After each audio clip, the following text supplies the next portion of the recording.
കോട്ടഭാഗത്ത് ഒറ്റ number lottery വിൽപ്പനയിൽ police നടപടി. BSA എന്ന കടയിൽ നിന്ന് 40,000 രൂപ കണ്ടെത്തി. കടയുടമയെയും സഹായിയെയും പോലീസ് കസ്റ്റഡിയിലെടുത്തു.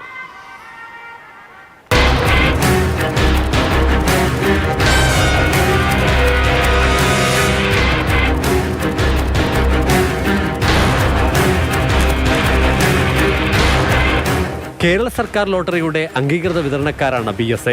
സർക്കാർ ലോട്ടറികൾ വിൽക്കുന്നതിനോടൊപ്പം ഒറ്റ നമ്പർ ലോട്ടറി കച്ചവടവും പൊടിപൊടിക്കുന്നുവെന്ന സൂചനകളെ തുടർന്നായിരുന്നു തിരുവല്ല പോലീസ് റെയ്ഡ് നടത്തിയത്. വെള്ളക്കടലാസിൽ എഴുതി നൽകുന്ന ഒറ്റ നമ്പർ ലോട്ടറികൾ ഇവിടെ നിന്നും കണ്ടെത്തി.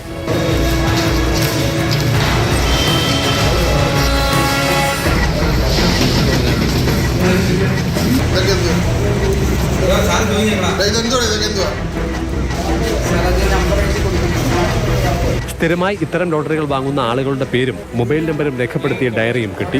50 ലോട്ടറി ഉണ്ടോ?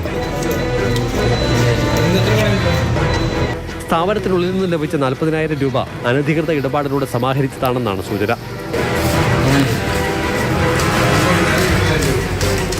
വെള്ളക്കടലാസിൽ എഴുതി നൽകുന്ന ലോട്ടറി ഒന്നിന് 10 രൂപയാണ് നിരക്ക്.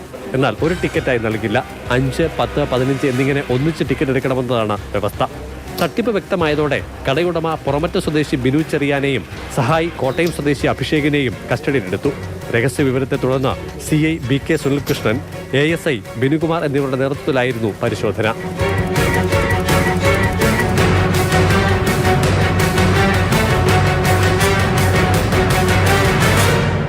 മാതൃഭൂമി ന്യൂസ്, പത്തനംതിട്ട.